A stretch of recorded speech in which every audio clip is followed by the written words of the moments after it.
हम्म। वहां पे सभी अपने मोबाइल जो है म्यूट कर लें। हाँ, अनम्यूट करें सर। अब आप अपने विभाग जी अनम्यूट कर लें। आप केवल एक अपने अपने इधर से माइक को ऑन कर लें।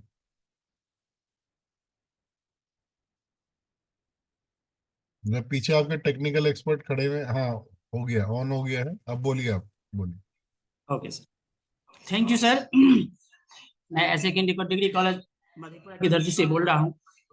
आज जो ये सेमिनार रखा गया है, इस अवसर पर हम अपने महाविद्यालय की ओर से और हमारे कॉलेज में अभी थर्ड सेमेस्टर की एग्जाम चल रही है, और हम सर विवेकानंद सर का अभिनंदन करना चाहेंगे जो यहाँ उपस्थित हैं, और हमारे प्रधानाचार्य भी उपस्थित हैं जो हमारे बगल में बैठे हुए हैं। मैं अपने सहयोगी और हमारे महाविद्यालय के जितने भी यहाँ पे सहयोगी हैं सबको हार्दिक अभिनंदन और आप सबका बहुत आभार व्यक्त करता हूँ। और मैं सबसे पहले सर का अभिनंदन करना चाहूँगा। Mister Suryakant Sharma is a post graduate in commerce and law with specialisation in corporate laws. Is also correct as a associate of India's Institute of Banking and Finance. Sri Sharma has over 35 years experience in banking and financial and occupation market, and had instantly service in a leadership financial institute. Thereafter, in Department of Financial Service, Ministry of Finance, Government of India, and Finance and SEBI. Sri Sharma joined Secretary and Section Board of India, SEBI, in 2003, and served in a SEBI for more than 16 years is different department of SEBI. Lastly, and additional to other assignment of the SEBI, he was in charge of Office of Investor Awareness and Education in SEBI. North them region of more than 5 years, and in this period, more than 15,000 financial liability and trust awareness programs AIS were put trade and himself but obtained and a guested a speaker in more than 600 IAPS. Sri Sharma was also a member of working group of NCRT for developing vocational course on mutual funds for students of 11th and 12th classes. Sri Sharma is also a recipient of the Excellence Awarded from a leading trade body of the promising mutual funds in India. Sri Sharma is also members of a few NGOs working for financial literacy and awareness in a country. After settlement from SEBI in 1920, he has joined Associate of Mutual in India, MAPI, and the apex body of mutual fund in India, a senior counsel for the aspiring financial literacy and investor awareness across country. Among citizens, since maybe 2019, C. Sharma has interested with the lakhs of investors, more than 1,000 investor awareness online webinar and on ground of physical programs across country in reputed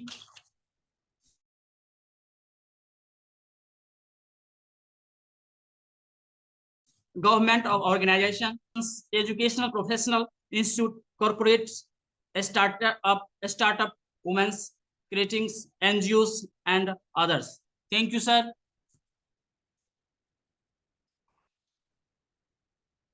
अब 2 minute हमारे principal sir बोलेंगे। मैं प्रधानाचार्य महोदय का स्वागत करता हूं। और आपने आज के वेबिनार के लिए पूरी तैयारियां की हैं। पीछे मुझे बैनर भी दिखाई दे रहा है, आपने बैनर भी प्रिंट करवा के लगा रखा है।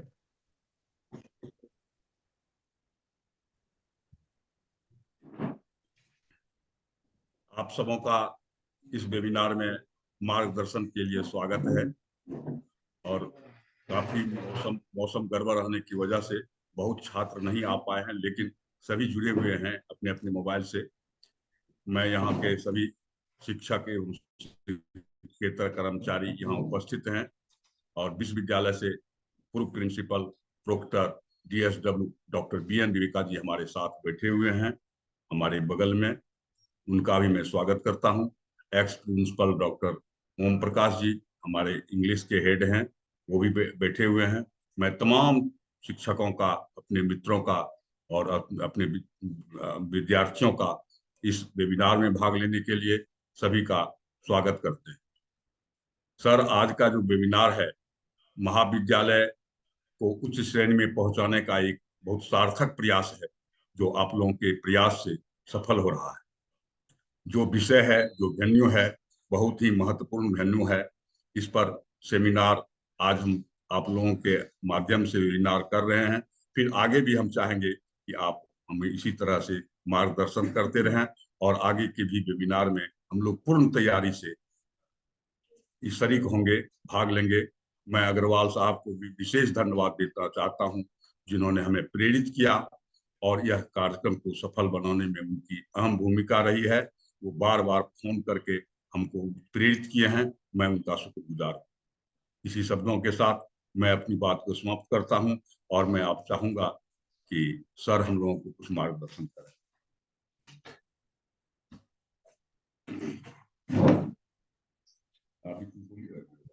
तब तक मैं प्रधानाचार्य महोदय से अनुरोध करूंगा, जो हमारे मुख्य अतिथि के रूप में आज उपस्थित हैं, पूर्व प्रधानाचार्य महोदय और अन्य जो भी, तो वो भी अपने दो शब्द अगर बोलना चाहें तो हमें आशीर्वाद दें।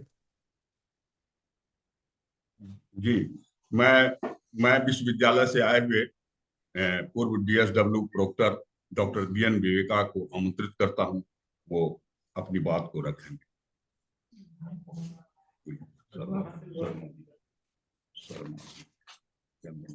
मैं DSW महोदय का स्वागत करता हूं।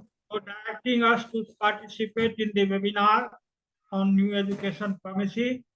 It is really a fine project of the central government to implement in all the colleges and universities. Thank you very much, sir. We are waiting for your directions and good wishes for the betterment of the new education policy and education in India. Thanks a lot, sir. Thank you very much sir. आदरणीय principal साहब और जो यहाँ गुरुजन बैठे हैं, मैं सबको नमस्कार। मेरी आवाज पहुंच रही है आप सब तक? जी जी जी, आवाज आ। और जो और गुरुजन यहाँ बैठे हैं उन सबका मैं उनको सबको मैं नमन करता हूँ। आप सबको धन्यवाद देता हूँ कि आपने आज मुझे अवसर दिया कि आपके कॉलेज में इस माध्यम द्वारा मैं जुड़ा हुआ हूँ।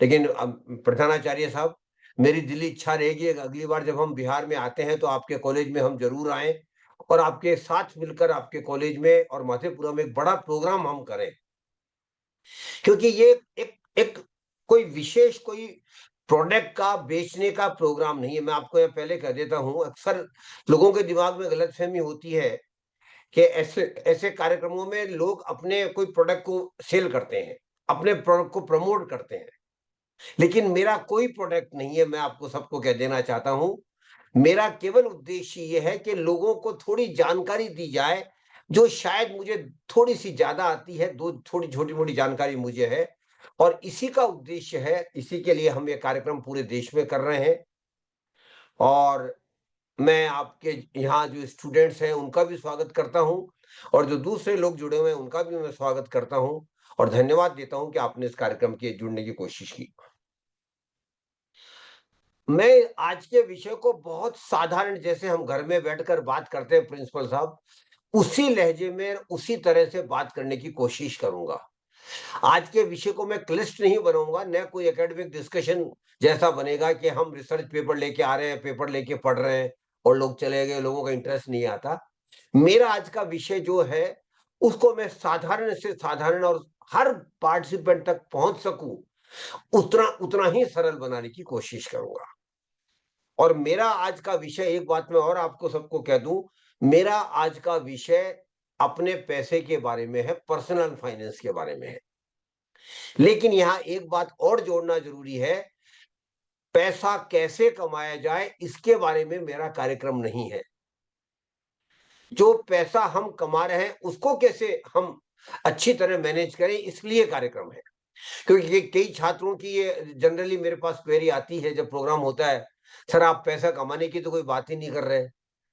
तो मेरा उसका जवाब मेरा यही होता है कि पैसा कमाने के लिए आपको आपके गुरुजन तैयार कर रहे हैं। वो आपको शिक्षा दे रहे हैं, आपको दीक्षा दे रहे हैं, आपको डिग्री देंगे।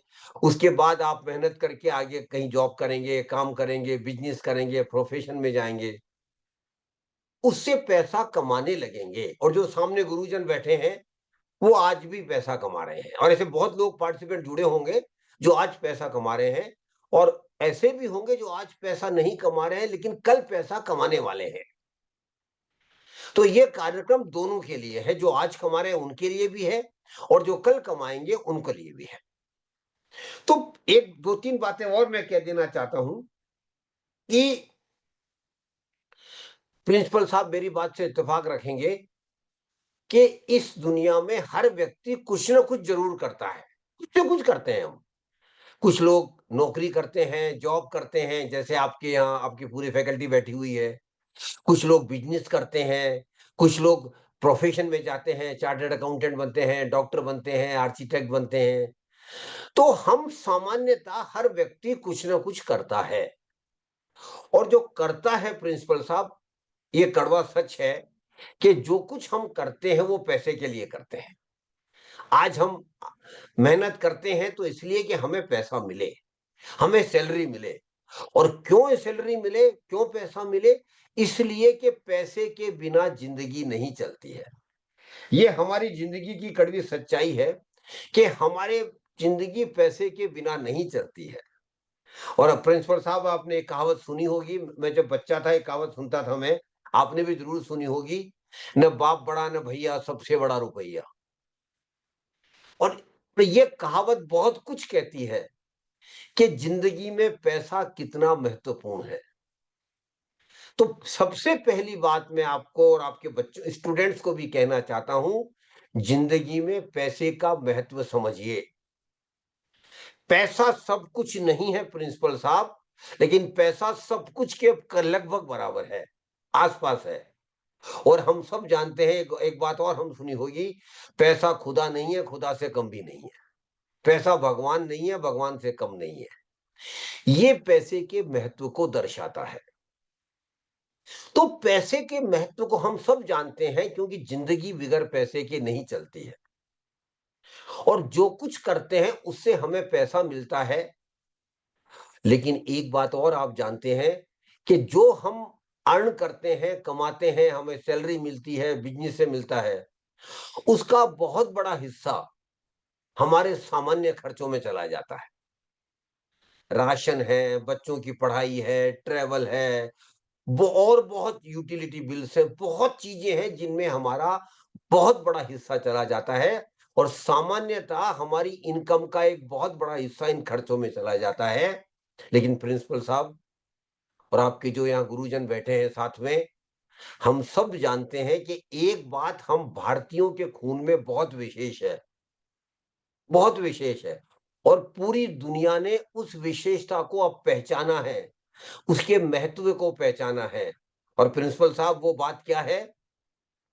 हर भारतीय चाहे 10,000 रुपए कमा रहा हो, चाहे 10 लाख रुपए कमा रहा हो, ईमानदारी से कोशिश करता है कि ज्यादा से ज्यादा पैसा जो कमा रहा है वो खर्च ना करे। कोशिश करता है। कई बार आमदनी कम होती है, परिवार बड़े होते हैं, तो निश्चित तौर पर मुश्किल भी होती है। लेकिन हम सब कोशिश जरूर करते हैं प्रिंसिपल साहब कि जितना पैसा हम कमा रहे हैं वो खर्च ना करें। और जो पैसा हम खर्च नहीं करते हैं अपनी आमदनी से, उसे सामान्य भाषा में बचत कहा जाता है, सेविंग्स कहा जाता है। और प्रिंसिपल साहब, ये हमारे लिए बड़े फक्र की बात है, मेरे लिए, हमारे देश के लिए। आज भी पूरी दुनिया में भारत सबसे ज्यादा पैसा बचाने वाली कौमों में शुमार है। हम भारतीय सबसे ज्यादा पैसा बचाने की वाले कौमों में शुमार हैं। और ये आज से नहीं है प्रिंसिपल साहब, ये सदियों से चला आ रहा है। हम सब पैसा बचाते हैं, कोशिश जरूर करते हैं कि ज्यादा से ज्यादा पैसा बचाएं। और उसका भी कारण है प्रिंसिपल साहब, उसका कारण ये है कि हमारी सामाजिक व्यवस्था में परिवार केंद्र है। हम परिवार के लिए जीते हैं, अपने बच्चों के लिए जीते हैं, अपने बच्चों के सपनों के लिए जीते हैं। हम अपने लिए कम जीते हैं, बच्चों के लिए ज्यादा जीते हैं। और क्योंकि बच्चों के लिए ज्यादा ज्यादा जीते हैं, तो स्वाभाविक है फिर बच्चों की खुशहाली के लिए, उनकी पढ़ाई के लिए, उनको अच्छी जिंदगी देने के लिए हमें बहुत पैसा चाहिए। इसलिए एक बात मैं आपको कह देना चाहता हूं कि बचत करना हमारे खून में है। वो इसलिए है कि हम परिवार केंद्रित समाज हैं, और समाज परिवार की सारी जिम्मेदारियां हम सामान्यतः पूरी करते हैं। इसलिए हमें बहुत पैसे की आवश्यकता होती है। जो पश्चिम के देश है, वहां परिवार केंद्रित समाज नहीं है। वहां वहां बच्चे एक उम्र के बाद अलग हो जाते हैं। बच्चे क्या कर रहे हैं, कैसे जी रहे हैं, माँ बाप का कोई लेना देना नहीं है। लेकिन यहाँ हमारे, अगर आप 80 साल के भी हो गए, 80 साल के भी हो जाइए प्रिंसिपल साहब, और अगर आपके माँ बाप जिंदा हैं, तो वो आपको और हमको बच्चा ही समझते हैं। वो हमारा उतना ही ध्यान रखते हैं जैसे हम बच्चे थे, क्योंकि हम परिवार केंद्रित समाज में से आते हैं। इसलिए हम बचत करते हैं। तो बचत हम हमेशा करते आए हैं। लेकिन 3 गलतियां प्रिंसिपल साहब बचत के बारे में मैंने की है, शायद आपने भी की होगी, आपके साथ गुरुजन बैठे हैं उन्होंने भी की होगी। और तीनों गलतियां मैं इसलिए बता रहा हूं कि वो गलतियां बच्चे ना करें, आपके युवा गुरुजन ना करें, यंग टीचर्स भी ना करें, और बच्चे बिल्कुल ना करें। बचत के बारे में तीनों गलतियां। पहली गलती प्रिंसिपल साहब, जब हमने जिंदगी स्टार्ट की, जब पैसा कमाना चालू किया, तो जिंदगी के पहले 4-5 साल हमने बर्बाद कर दिए। अरे बचा लेंगे, अभी तो पूरी जिंदगी पड़ी है। या दूसरा दिमाग में ख्याल रहता था कि अभी आमदनी बहुत कम है, अगर 100-200 500 रुपए बच भी जाएंगे तो उससे क्या होने वाला है। ये बहुत बड़ी गलती थी जो मैंने की है, कम से कम, पता नहीं आपने की है नहीं की है। और इस गलती का खामियाजा मुझे पूरी जिंदगी तक भुगतना पड़ा। इसलिए मैं बच्चों को सबसे पहली बात ये कहना चाहता हूं बचत के बारे में, जब आप पैसा कमाने लगें, और जो आपके युवा टीचर्स हैं उनको भी कहना चाहता हूं आज से ही, जब आप पैसा कमाने लगें, उसी महीने से बचत करना चालू कीजिए। 1 महीना भी बर्बाद मत करना, क्योंकि 1 महीना भी बर्बाद किया तो उसकी कीमत आपको भविष्य में देनी पड़ेगी। तो पहले महीने से पैसा बचाइए, और कभी भी ये मत सोचना कि 200 रुपए, 400 रुपए, 500 रुपए बचने से क्या होगा। ये 200 रुपए, 400 रुपए, 500 रुपए ही प्रिंसिपल साहब 10-20 साल बाद लाखों रुपए बनने वाले हैं। इसलिए बचत शुरू से कीजिए, पहली बात। दूसरी बात, बचत लगातार कीजिए। हमने यहाँ भी गलतियां की थी प्रिंसिपल साहब। हम किसी बड़े बड़े बुजुर्ग ने कह दिया तो भाई बचत करनी चाहिए, हमने बचत चालू भी कर दी थी। फिर 1-2 महीने बचत की, फिर भी भूल गए। फिर 4-5 महीने बाद याद आया, फिर 1-2 महीने कर ली। ये जो दूसरी तरह की जो अप्रोच थी, कैजुअल अप्रोच थी हमारी, उसने हमें बहुत परेशान किया है। इसलिए दूसरी बात मैं बच्चों को कहना चाहता हूं, हर महीना बचत करनी है। हाँ, बचत का अमाउंट बढ़ता घटता रहेगा, क्योंकि हर महीने की परिस्थितियां बदलती रहेगी। लेकिन एक बात जरूर पक्का कर लीजिए कि मुझे हर महीना बचत करनी है, चाहे कम हो चाहे ज्यादा हो। और तीसरी और आखिरी बात बचत के बारे में मैं कहना चाहता हूं, अपनी आमदनी बढ़ने के साथ साथ बचत भी बढ़ाइए। और प्रिंसिपल साहब, आप अब आपकी टीचर्स को डीए देते हैं, इंक्रीमेंट देते हैं, बीच में कभी प्रमोशन भी दे देते हैं। तो हर साल हमारी इनकम बढ़ती रहती है, सबकी बढ़ती है, चाहे वो जॉब कर रहे हो, बिजनेस में हो, प्रोफेशन में हो, हम सबकी आमदनी बढ़ती रहती है। इसलिए तीसरी बात मैं कहना चाहता हूं, अपनी आमदनी बढ़ने के साथ साथ हर साल बचत भी बढ़ानी चाहिए। और एक थंब रूल ये है, बहुत गहरी बात दिमाग में बैठा लीजिए, अगर बैठा सकते हैं तो बच्चे आपके, ईमानदारी से कोशिश जरूर करें, कई बार मुश्किल होता है, लेकिन कोशिश जरूर करें कि हर साल अपनी बचत का को 10% से बढ़ाएंगे।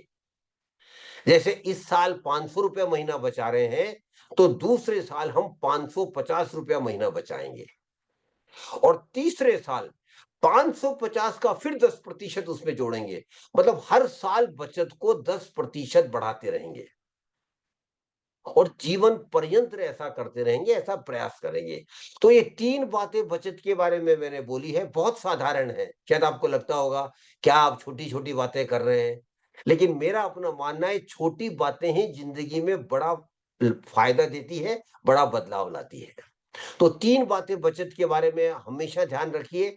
बचत शुरू से कीजिए, 1 महीना भी बर्बाद मत कीजिए, बचत लगातार कीजिए, हर महीना बचत करनी है। और तीसरी बात, अपनी आमदनी बढ़ने के साथ-साथ बचत भी बढ़ाइए।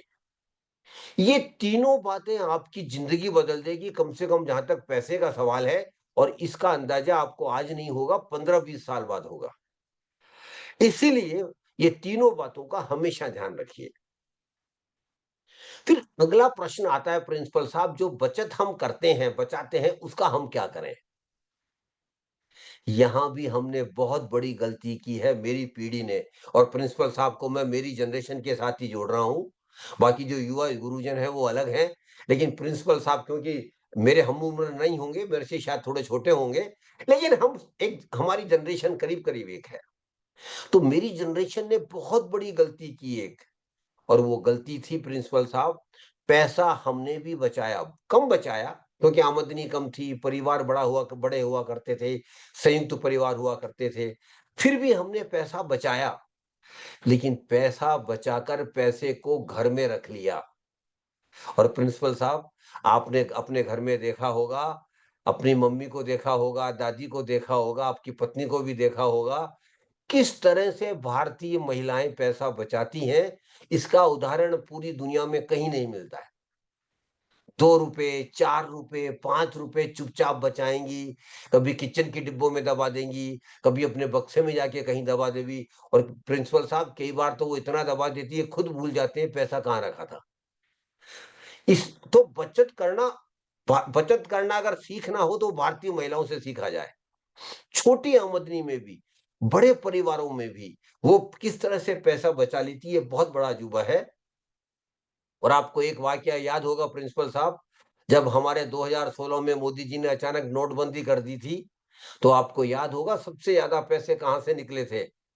हमारे परिवार की महिलाओं के बक्सों से, हमारी महिलाओं के किचन के डिब्बों से। क्यों? कि वो बचत करती थी। इसलिए मोदी जी को आखिरी में कहना भी पड़ा था कि भाई 3 लाख रुपए तक अपना, आपका जो पैसा घर में पड़ा हुआ है वो अपने खाते में जमा करा दो, सरकार कोई पूछताछ नहीं करेगी। और उसका बड़ा कारण था।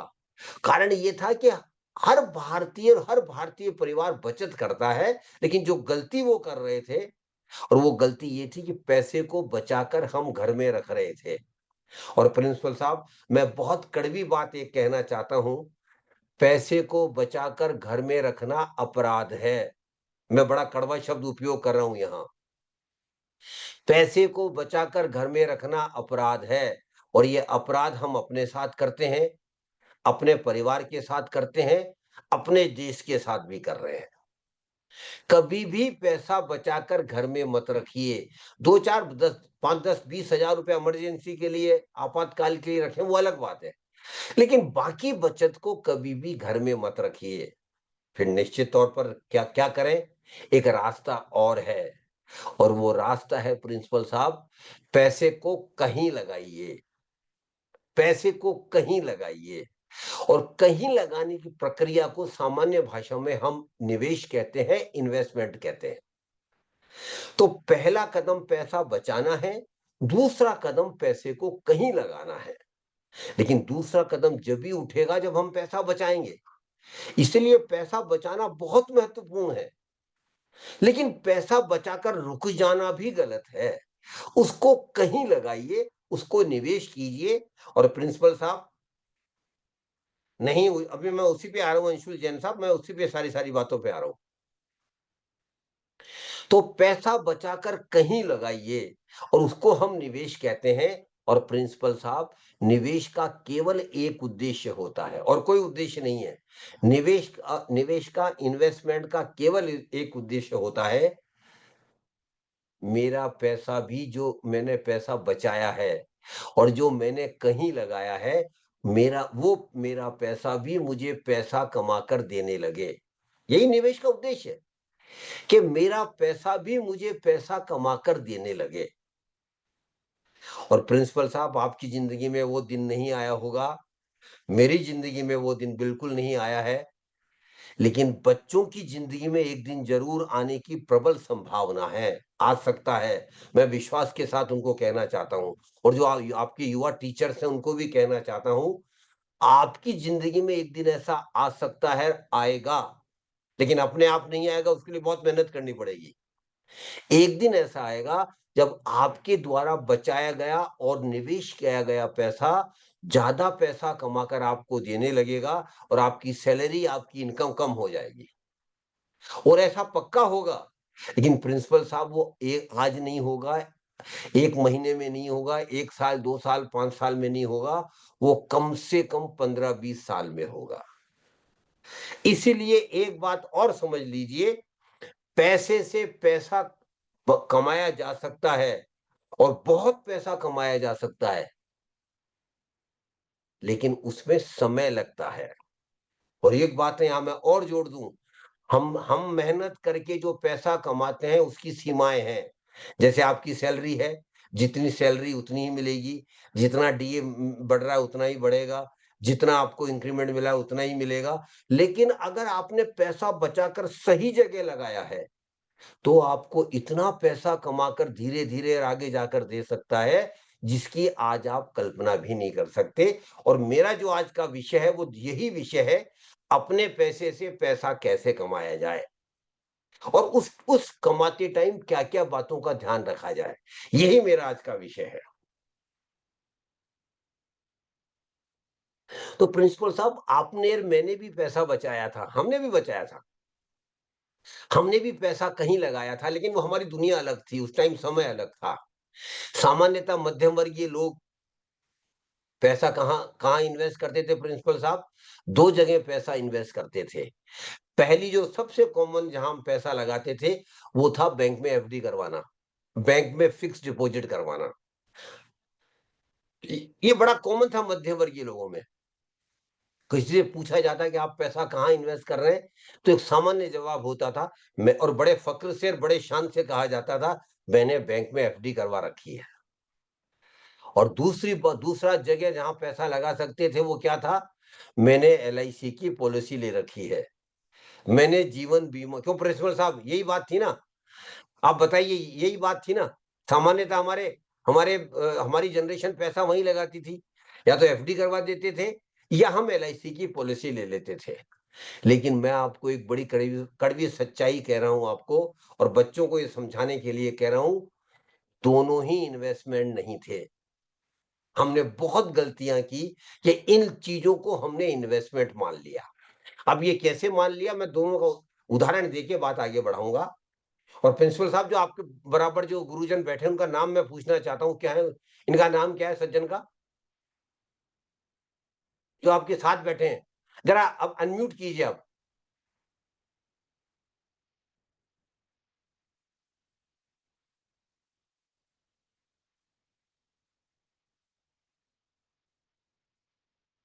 म्यूट नहीं हो पा रहा है।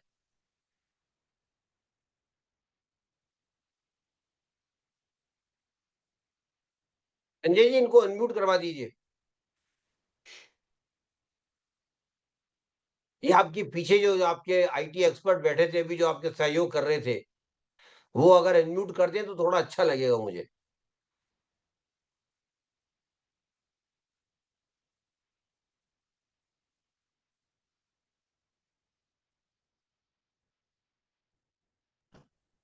हाँ, धन्यवाद धन्यवाद। हाँ सर, आपका नाम क्या है सर?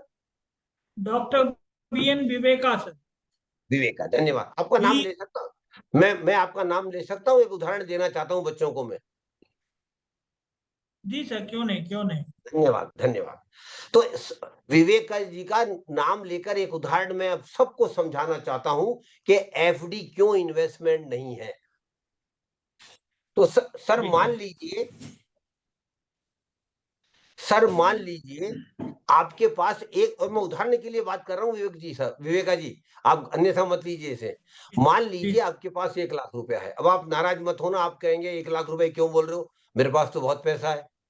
तो मैं केवल उदाहरण के लिए कह रहा हूं कि मान लेते हैं आपके पास 1 लाख रुपया है और 1 लाख रुपए को आप किसी बैंक में एफडी करवाते हैं 1 साल के लिए, और बैंक वाला जी आपसे वादा करता है कि हम आपको 6% ब्याज देंगे, 6% इंटरेस्ट देंगे। 1 जी साल बाद जब मैं और प्रिंसिपल साहब आपसे मिलते हैं और पूछते हैं विवेका जी जो आपकी एफडी थी उसका क्या बना, आपका उत्तर क्या होगा? बैंक ने मुझे 6,000 रुपया ब्याज दिया है 6% से, और 1 लाख मेरा वापस कर दिया। क्यों सर, यही आपका उत्तर होगा ना कि 6% मुझे ब्याज मिला है और 1 लाख मेरा वापस कर दिया है, और आप बड़े खुश हैं, अपने जी दोस्तों सर। को बुला रहे हैं, घर में जी पार्टी कर रहे हैं। क्यों? 6,000 रुपए का मुझे ब्याज मिला है। लेकिन सर आप गलत हैं। ये बात मैं समझाने के लिए, कि आपको गलत नहीं कर रहा हूं, मैं समझाने के लिए बच्चों को भी समझा रहा हूं। ये क्यों गलत है? नहीं नहीं, सही मैंने बोला। दो कारणों से। पहला बड़ा कारण, ये सही है आपको 6,000 रुपए का ब्याज मिला, बिल्कुल सही है।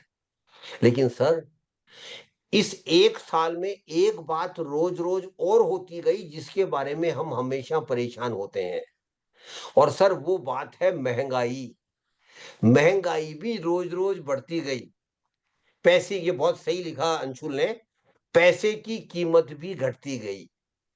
जी सर। पिछले साल आप 1 लाख रुपए की एफडी नहीं करवाते और उस 1 लाख रुपए से कोई सामान ले लेते, कोई वस्तु ले लेते, कोई सेवाएं ले लेते, तो सर बताइए क्या विवेका जी, 1 साल बाद क्या वही चीजें, वही वस्तुएं आपको 1 लाख रुपए में मिलेगी? हम नहीं सर, जानते हैं नहीं नहीं मिलेगी। नहीं अगर मिली। मान लेते हैं महंगाई 5% बढ़ी है, तो जो चीजें आपको पिछले साल 1 लाख रुपए में मिल रही थी आपने नहीं ली और बैंक में एफडी करवा दी, लेकिन 1 साल बाद वही चीजें आपको 1,05,000 रुपए में मिलेगी सर। जी। तो अब अब आप ब्याज लगा देखिए, 6,000। अब आप देखिए, बड़े खुश थे कि आपको 5-6 हजार मिले, लेकिन कड़वी सच्चाई ये है 6,000 में से 5,000 तो महंगाई खा गई। ज्यादातर ऐसा ही होता है, हम समझते ही नहीं है, हम ध्यान ही नहीं देते हैं। हम बड़े खुश होते हैं जो हमें मिलता है, लेकिन कड़वी सच्चाई ये है कि 6,000 में से 5,000 महंगाई खा गई। फिर भी विवेका जी बड़े खुश हैं, छोड़िए सर, जाने दीजिए, 5,000 महंगाई खा गई, अभी भी मेरे पास 6,000 में से 1,000 तो बचा है। सर एक और परेशानी है, और वो परेशानी ये है, जहां कहीं हम पैसा लगाते हैं, एफडी भी इन्वेस्टमेंट है, जहां कहीं हम पैसा लगाते हैं और उससे जो आमदनी होती है, उससे जो रिटर्न मिलता है, उससे जो इंटरेस्ट मिलता है, सरकार उस पे टैक्स भी लेती है। और विवेका जी अगर आपको पता नहीं हो तो मैं बता दूं, आप सबकी जानकारी को मैं देना चाहता हूं, एफडी पे कमाया हुआ एक एक रुपए का ब्याज आपकी आमदनी मानी जाती है, और उसे आपको अपने इनकम टैक्स रिटर्न में शो करना पड़ता है, दिखाना पड़ता है, और अपने इनकम टैक्स की स्लैब के अनुसार उस पे टैक्स भी देना पड़ता है। कोई कोई कंसेशन नहीं है एफडी के इंटरेस्ट पर। जो सीनियर सिटीजन, उनको 50,000 रुपए की अलग रिबेट है, वो सीनियर सिटीजन है, मैं सामान्य बात कर रहा हूं, आपको कोई कंसेशन नहीं है। तो आपको 6,000 रुपए इनकम में शो करना पड़ेगा, और आप 20% ब्रैकेट में भी आते हैं, आप 30% में आते हैं मुझे पता है, लेकिन मैं कंजर्वेटिव बात कर रहा हूं, आपको अगर 20% ब्रैकेट में भी आते हैं तो 20% आपको 6,000 पे इनकम टैक्स भी देना पड़ेगा। विवेका जी कितना हो गया वो 20% 6,000 का? 1,200 रुपए, 1,200 रुपए।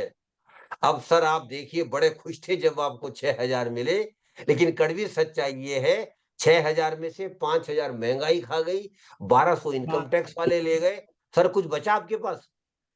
200 घटा लगा। 200 का घाटा लगा। यही हमारे इन्वेस्टमेंट हुआ करते थे, और हम बड़े खुश होते थे, हमने एफडी करवा रखी है, बड़े फक्र से कहते थे सीना तान कर कहते थे एफडी करवा रखी है, लेकिन सही मायने में कुछ भी नहीं मिला। दिखाने को 6,000 मिला है, ये सही है, लेकिन उसमें से 5,000 महंगाई खा गई, 1,200 इनकम टैक्स वाले ले गए। इसी एग्जाम्पल को मैं सर आगे बढ़ाता हूं विवेका जी। मान लेते हैं बैंक वाला आपसे वादा करता है कि आपको 8% ब्याज देंगे, 8% इंटरेस्ट देंगे, तो उस केस में आपको 8,000 ब्याज मिलेगा।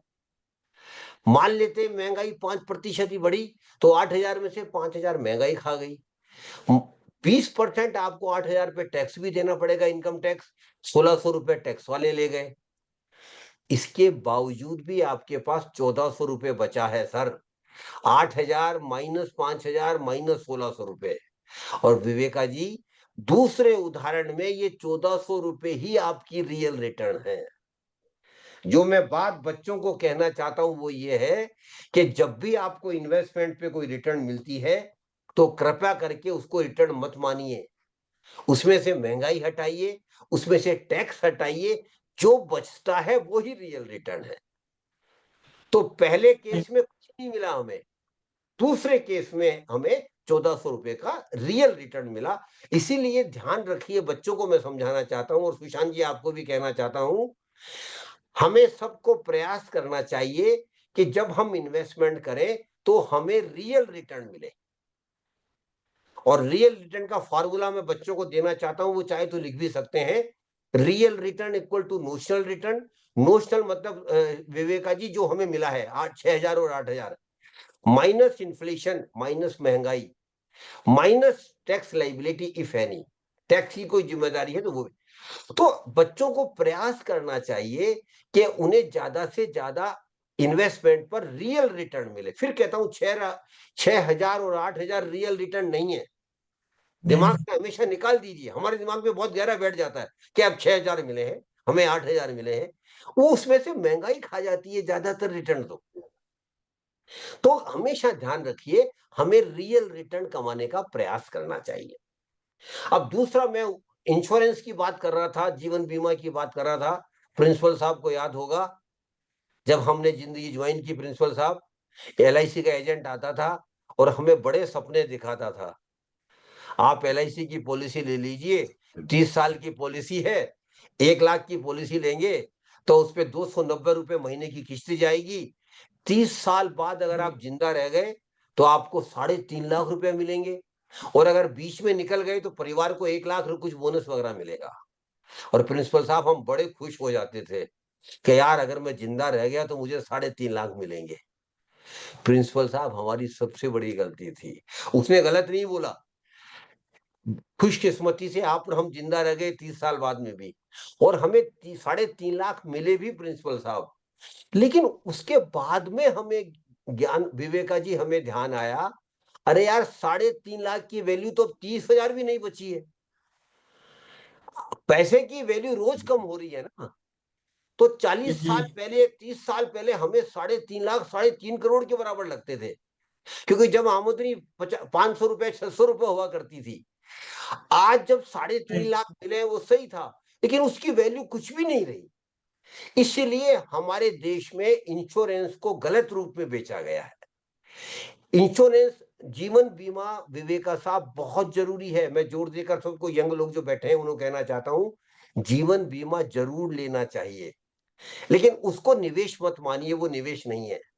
जीवन बीमा का प्रिंसिपल साहब केवल एक उद्देश्य और कोई उद्देश्य नहीं है, और वो उद्देश्य है, मेरी परिवार को मैं आर्थिक सुरक्षा की आश्वासन दे रहा हूं कि अगर मेरे साथ कुछ हो जाता है तो मेरे परिवार को एक ये पैसा मिलेगा जिससे वो अपना गुजर बसर कर सकते हैं। लेकिन प्रिंसिपल साहब, कई लोग कहते हैं छोड़ो ना, मैं जीवन बीमा क्यों लूं, मैं तो भला चंगा हूं, सही जिंदगी चल रही है, मरेगा तो पड़ोसी मरेगा, मुझे कोई दिक्कत नहीं है। अक्सर लोग ऐसा ही सोचते हैं, लेकिन उनका सोच गलत है विवेका साहब। किसी के साथ भी कुछ भी हो सकता है, जिंदगी बहुत अनिश्चित है। इसलिए मैं जोर देकर कहता हूं, जीवन बीमा जरूर लिया जाना चाहिए, उसको कम नहीं कर रहा हूं मैं, बल्कि मैं तो उल्टा बोलता हूं, पहले जीवन बीमा लो, बाद में निवेश की बात करो। लेकिन जीवन बीमा पर्याप्त होना चाहिए प्रिंसिपल साहब। हमने नाम मात्र का जीवन बीमा लिया था, 1 लाख का, 2 लाख का, 5 लाख का, अब आप बताइए, अगर कोई दुर्घटना हो भी जाती है, मेरे परिवार को 5 लाख मिल भी जाता है, कितने महीने परिवार की जिंदगी चलेगी? और विशेष तौर पर विवेका साहब, जब परिवार में हम अकेले कमाने वाले हैं, पूरा परिवार मेरे पर आश्रित है, और अगर दुर्घटना हो जाती है तो परिवार की क्या स्थिति होगी, उसकी आप कल्पना कर सकते हैं। इसलिए मैं जोर देकर कहता हूं, जीवन बीमा होना चाहिए, लेकिन जीवन बीमा पर्याप्त होना चाहिए। और पर्याप्त की एक परिभाषा मैं आप सबको दे रहा हूं, बच्चों को जरूर ध्यान रखें, और जो युवा टीचर भी यहां बैठे वो भी ध्यान रखें। आपका जीवन बीमा कम से कम आपकी सालाना आमदनी का 10 गुना होना चाहिए सुशांत जी। सालाना आमदनी का 10 गुना होना चाहिए। 10 मतलब अगर आपकी सालाना आमदनी 15 लाख रुपया है, तो आपका जीवन बीमा 1.5 लाख रुपया होना चाहिए, 1.5 करोड़ रुपए का होना चाहिए। क्योंकि इतना जीवन बीमा होगा तो ही आप कुछ कर सकते हैं। संजय जी, मुझे उनका कट गया क्या कनेक्शन, देखना जरा। प्रिंसिपल साहब आप हैं या कनेक्शन कट गया?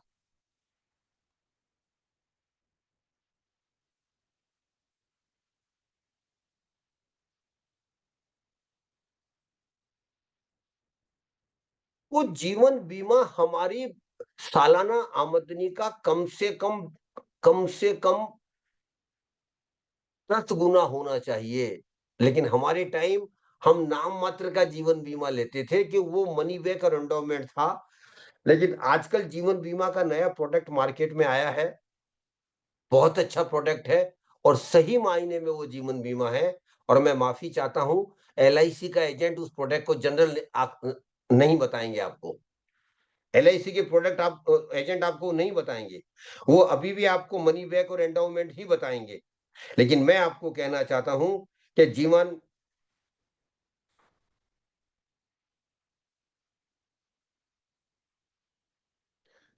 बीमा कि जीवन बीमा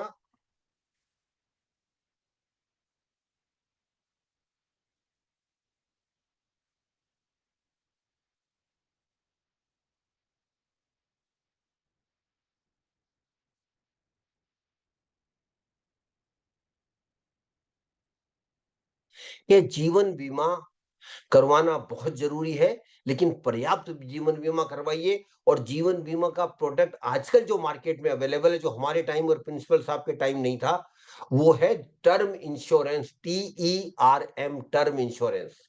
और मैं यहाँ सभी युवा लोगों को कहना चाहता हूं, और बच्चों को भी यह समझाना चाहता हूं, जब वो नौकरी करना चालू करें, इनकम करना चालू करें, तो पहले साल में ही अपना जीवन बीमा ले लीजिए। क्योंकि जीवन बीमा के बारे में एक बात बहुत महत्वपूर्ण है, जितने जीवन बीमा की प्रीमियम का जो हर महीना आप देते हैं, उसका सीधा संबंध आपकी उम्र से है। अगर आप जल्दी जीवन बीमा करवाएंगे, प्रीमियम कम आएगी। अगर आप 5 साल बाद करवाएंगे, प्रीमियम बढ़ जाएगी। 10 साल बाद करवाएंगे तो और भी प्रीमियम बढ़ जाएगी। और 20-25 साल बाद करवाएंगे तो इतनी प्रीमियम होगी कि आप सही रुपए का जीवन बीमा करवा भी नहीं पाएंगे। इसलिए फिर मैं जोर देकर कहता हूं, जीवन बीमा जरूर करवाइए, पर्याप्त करवाइए, ये बहुत जरूरी है। तो मैं वापस निवेश पर आना चाहता हूं। निवेश का मतलब है पैसे से पैसा कमाना, लेकिन हमने नहीं कमाया। क्यों? उसका बहुत गहरा कारण था, और प्रिंसिपल साहब शायद उस कारण को जानते हैं। और वो कारण था, हम जीवन बीमा में हम निवेश में जोखिम लेना नहीं चाहते थे प्रिंसिपल साहब। हमारा दिमाग बड़ा क्लियर था, भाई कोई इसमें रिस्क तो नहीं है, जहां पैसा लगा रहे हैं उसमें रिस्क तो नहीं है, और अगर रिस्क है तो मैं पैसा नहीं लगाऊंगा। ये बड़ा हमारा दिमाग बड़ा क्लियर था। और ये गलती थी हमारी, क्योंकि मैं ये आप अगर आपकी मेरी उम्र में आप अगर हम ऐसा सोचते हैं सही है, लेकिन बच्चे अगर ऐसा सोचते हैं, या 40 साल पहले हमने ऐसा सोचा, वो गलत सोचा। निवेश में जोखिम है। मैं सबको कहना चाहता हूं, इन्वेस्टमेंट में रिस्क है, कहीं ज्यादा है कहीं कम है। कुछ सरकारी योजनाएं वहां नहीं है, बिल्कुल नहीं है, लेकिन उनमें फिर रिटर्न नहीं है। क्योंकि निवेश का सीधा सीधा आपको समझ में आना चाहिए, अगर जोखिम है तो आपको ज्यादा रिटर्न मिलने की संभावना है, गारंटी नहीं है। अगर जोखिम आप लेते हैं तो आपको निवेश में ज्यादा फायदा होने की संभावना है, कोई गारंटी नहीं है। इसलिए मैं तो बच्चों को, प्रिंसिपल साहब, एनकरेज करता हूं, जोखिम लीजिए। लेकिन प्रिंसिपल साहब, मैं आपको कभी नहीं बोलूंगा आप जोखिम लीजिए, क्योंकि जोखिम लेने का सीधा संबंध उम्र से है। और बच्चों को मैं बड़ा भाग्यशाली बोलता हूं, ये मिस्टर सुशांत कुमार को मैं देख पा रहा हूं, ये बैठे हैं, इन जैसे ये युवा लोग बड़े भाग्यशाली हैं, सभी युवा लोग। क्यों? उनके पास जिंदगी का अभी 30-40 साल का समय बाकी है, जो प्रिंसिपल साहब अब हमारे पास नहीं है। इस 30, अगर आप इन्वेस्टमेंट करेंगे, गलती भी हो सकती है, नुकसान भी हो सकता है, लेकिन आपके पास नुकसान को या गलती ठीक करने का समय है। लेकिन प्रिंसिपल साहब, आपके और मेरे पास वो अब समय नहीं है। इसलिए मैं बच्चों को कहता हूं, इन्वेस्टमेंट जरूर कीजिए, बचत करके इन्वेस्टमेंट जरूर कीजिए, क्योंकि इन्वेस्टमेंट से ही पैसे से पैसा बनता है, बहुत पैसा बनता है। लेकिन इन्वेस्टमेंट ऐसी जगह कीजिए जहां आपको ज्यादा से ज्यादा रियल रिटर्न मिले। अभी मैं रियल रिटर्न समझा चुका हूं, इसलिए बार बार नहीं बोलूंगा। ज्यादा से ज्यादा आपको रियल रिटर्न मिले, तो रिस्क लीजिए। मैं तो उनको एनकरेज करता हूं, लेकिन अंधा रिस्क मत लीजिए, जानकार बनकर रिस्क लीजिए। और सबसे पहले अपनी जोखिम लेने की क्षमता को पहचानिए। और प्रिंसिपल साहब, हर व्यक्ति की जोखिम लेने की क्षमता अलग अलग है। आपकी अलग है, विवेका साहब की अलग है, आपके जो पीछे टीचर गुरु लोग बैठे हैं उनकी अलग है। क्यों? हमारी एज अलग अलग है, हमारी उम्र अलग अलग है, हमारी आमदनी अलग अलग है, हमारी परिवार की जिम्मेदारियां अलग अलग है। इसलिए जोखिम लेने की क्षमता हर व्यक्ति की अलग अलग है। और इससे एक बात और निकल कर आती है प्रिंसिपल साहब, जोखिम लीजिए, लेकिन अपनी जोखिम लेने की क्षमता के अनुसार जोखिम लीजिए, दूसरे को देखकर जोखिम नहीं लीजिए। लेकिन ये गलती हम सब करते हैं। जैसे आपके कॉलेज में कोई सज्जन है, उनका नाम है कि वो सही जगह इन्वेस्ट कर रहे हैं, ज्यादातर आपके कॉलेज के टीचर वहीं इन्वेस्ट कर देते हैं। ये गलती है, क्योंकि वो जो इन्वेस्ट कर रहे हैं अपनी जोखिम लेने की क्षमता के अनुसार कर रहे हैं, दूसरे लोग भी उनको फॉलो कर रहे हैं, उनका अनुसरण कर रहे हैं, ये गलत है। इसलिए मैं आप सबको कहना चाहता हूं कि कृपया करके कभी भी दूसरे को देखकर अपना इन्वेस्टमेंट मत कीजिए, अपना निवेश मत कीजिए। केवल अपनी जोखिम देखिए कि आप कितनी जोखिम ले सकते हैं। और अपने में, दूसरे में सब शामिल है प्रिंसिपल साहब। आपके रिश्तेदार शामिल हैं, आपके दोस्त शामिल हैं, आपके जो साथ काम करने वाले हैं, सब शामिल हैं। कि पैसे के बारे में सब अलग अलग है। मेरा पैसा है, आपका पैसा आपका पैसा है। चाहे वो भाई हो, चाहे वो बहन हो, चाहे दोस्त हो, चाहे रिश्तेदार हो। कितने भी गहरे, दो भाइयों के बीच भी पैसे का हिसाब होता है। इसीलिए पैसा पैसा बहुत अलग खेल खेलता है। इस बात को हमेशा ध्यान रखिए। तो अपनी जोखिम लेने की क्षमता के अनुसार रिस्क लीजिए इन्वेस्टमेंट में। और दूसरी बात, जहां पैसा लगा रहे हैं वहां कितना रिस्क है शशांत कुमार जी, ये भी देखना है। पहले अपने रिस्क लेने की क्षमता देखिए, फिर जहां पैसा लगा रहे हैं वहां देखिए कितना रिस्क है। अगर उतना ही रिस्क है जितना आप रिस्क लेने की क्षमता है, तो आप वहां पैसा लगा सकते हैं, वरना वहां पैसा मत लगाइए। और एक बात मैं और सबको कहना चाहता हूं कि कभी भी दूसरे को देखकर इन्वेस्टमेंट नहीं करना चाहिए। Never never make your investment what others are doing. That's a disaster for all of us. इसलिए हमेशा ध्यान रखिए कि पैसे से पैसा कमाना आसान है, मुश्किल नहीं है। लेकिन समझदारी से अगर आप करेंगे, जोखिम लेकर, अगर आप जोखिम को समझकर लगाएंगे, जहां लगा रहे हैं उसके जोखिम को समझेंगे, तो आप निश्चित तौर पर वह करेंगे। तो हमेशा अपने निवेश के निर्णय केवल अपनी जोखिम लेने की क्षमता को देखकर लीजिए। दूसरे को देखकर कभी भी इन्वेस्टमेंट के डिसीजन मत लीजिए। जानकार बनिए। अब जमाना बदल गया है सुशांत कुमार जी, सोशल मीडिया पे सारी सूचनाएं उपलब्ध है, वेबसाइट पे सारी सूचनाएं अवेलेबल है। प्रिंसिपल साहब, मोबाइल पे हमारी सारी सूचनाएं उपलब्ध है, मोबाइल का बहुत उपयोग है, हम उसका दुरुपयोग करते हैं वो अलग बात है, वो हमारी गलती है, लेकिन मोबाइल में पूरी दुनिया सिमट गई है।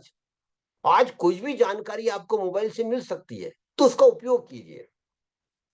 तो हमेशा रिस्क लेने की क्षमता के अनुसार इन्वेस्टमेंट कीजिए। दूसरी बात जो मैं आपको कहना चाहता हूं वो ये है कि प्रिंसिपल साहब, हमें जिंदगी में पैसा एक बार नहीं चाहिए।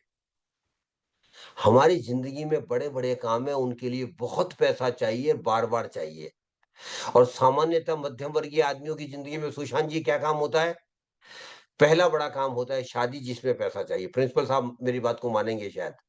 दूसरा बड़ा काम घर बनाना है, बहुत पैसा चाहिए। तीसरा बड़ा काम गाड़ी लेनी है, पैसा चाहिए। चौथा बड़ा काम आजकल प्रिंसिपल साहब आपकी मेरी जिंदगी में नहीं था, लेकिन युवा लोगों की जिंदगी में है, और वो है देश विदेश घूमना, वैकेशन पे जाना, लेकिन उसके लिए भी पैसा चाहिए। उसके बाद में एक बहुत बड़ा काम आता है हमारी जिंदगी में, और वो काम है वो बहुत बड़ा काम आता है हमारी जिंदगी में, और वो काम है अपने बच्चों को बेहतरीन उच्च शिक्षा दिलवाना। अपने बच्चों को बेहतरीन उच्च शिक्षा दिलवाना। और प्रिंसिपल साहब, इस चीज को आप मानेंगे, हर भारतीय माँ बाप चाहता है कि जो मैं नहीं कर पाया मेरे बच्चे उससे ज्यादा करें, मेरे बच्चे उससे अच्छा करें, माँ बाप चाहता है। लेकिन उसके लिए उनको अच्छी शिक्षा तो दिलवानी पड़ेगी, और अच्छी शिक्षा के लिए पैसा तो खर्च करना पड़ेगा। तो बच्चों की पढ़ाई के लिए बहुत पैसा चाहिए, उसके बाद में बच्चों की शादी के लिए पैसा चाहिए, और आखिरी में प्रिंसिपल साहब, रिटायरमेंट की जिंदगी जीने के लिए पैसा चाहिए। मुझे पता नहीं आपका कॉलेज गवर्नमेंट का है, प्राइवेट कॉलेज है, और अगर गवर्नमेंट का कॉलेज है और आपको पेंशन मिलती है तो आप बड़े भाग्यशाली हैं। लेकिन ज्यादातर तो बच्चे अब गवर्नमेंट जॉब करेंगे नहीं, अब गवर्नमेंट जॉब है भी नहीं, प्राइवेट जॉब करेंगे। और प्राइवेट जॉब में सबसे बड़ी परेशानी ये होती है प्रिंसिपल साहब, कोई पेंशन नहीं मिलती। आप रिटायरमेंट हुए, घर गए, बात खत्म। तो रिटायरमेंट की जिंदगी जीना तो है, कैसे जिएंगे?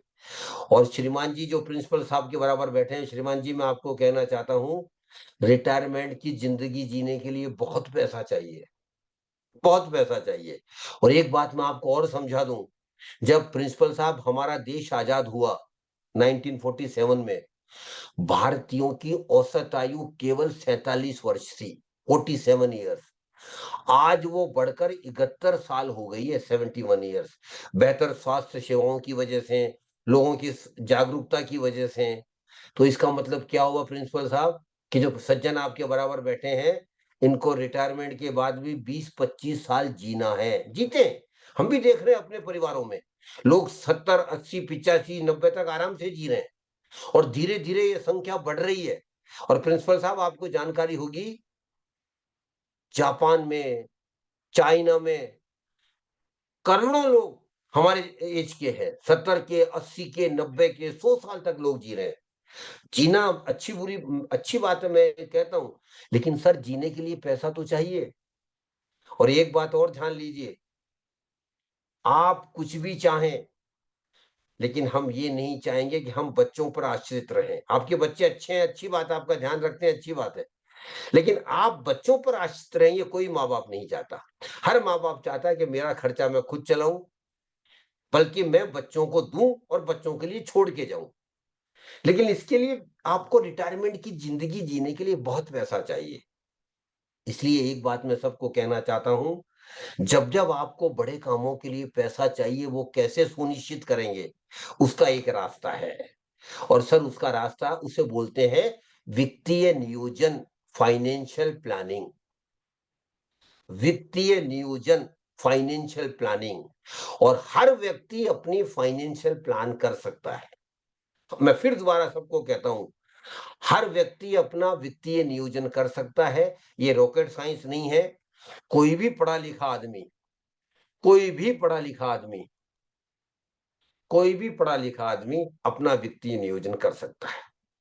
इसलिए मैं आपको कहना चाहता हूं, कृपया करके अपना वित्तीय नियोजन जरूर कीजिए। और ये बहुत आसान है, और प्रिंसिपल साहब जो आपके साथ बैठे हैं उनका नाम मैं पूछना चाहता हूँ, क्या नाम है आपका श्रीमान जी? आपका नाम जरा एक बार अनम्यूट करके बोलिए। मेरा विभास नाम है मेरा सर। हाँ? विभास विभास। आपको एक छोटा सा काम मैं दे रहा हूं आपको, हाँ जी सर। और आपको ही नहीं दे रहा हूं मैं, जो भी आपके युवा लोग हैं सबको दे रहा हूं। मैडम आके बैठी है, उनको भी दे रहा हूं मैं। अगले संडे को, अरे मैं प्रिंसिपल साहब को ये नहीं कह रहा हूं, ये प्रिंसिपल साहब मेरी उम्र में आ गए इसलिए उनके लिए मतलब का नहीं है अभी, लेकिन जो युवा है और आपके बच्चों को भी समझाने के लिए कह रहा हूं मैं, अगले संडे को आप अपने परिवार के साथ बैठ जाइए, एक पेपर ले लीजिए, पेपर पे 3 कॉलम बनाइए। पहले कॉलम में लिखिए आपको जिंदगी में क्या क्या बड़े काम करने हैं, जो हो गए उन्हें भूल जाइए, आगे जो करना है। जैसे सामान्यतः जो व्यक्ति की जिंदगी में क्या क्या बड़े काम होते हैं, जैसे मैंने गिनाया, शादी, घर बनाना, गाड़ी लेना, विदेश विदेश घूमना, बच्चों की पढ़ाई करवाना, बच्चों की शादी करना, रिटायरमेंट की जिंदगी जीना। तो पहले कॉलम में, इसके अलावा भी कोई आपके दिमाग में आता है तो पहले कॉलम में सारे काम लिख लीजिए। उसके बाद अब देखिए, तो सेकंड कॉलम में आप देखिए ये बड़े काम आपकी जिंदगी में कब कब आने वाले हैं। जैसे कोई कहता है, युवा कहता है मेरी शादी नहीं हुई, 2 साल बाद होनी है, शादी के आगे 2 साल लिख लीजिए। घर 5 साल बाद बनाना है, घर के आगे 5 साल लिख लीजिए। गाड़ी 8 साल बाद लेनी है, गाड़ी 8 साल बाद लिख लीजिए। विदेश में 10 साल बाद घूमने जाना है, 10 साल लिख लीजिए।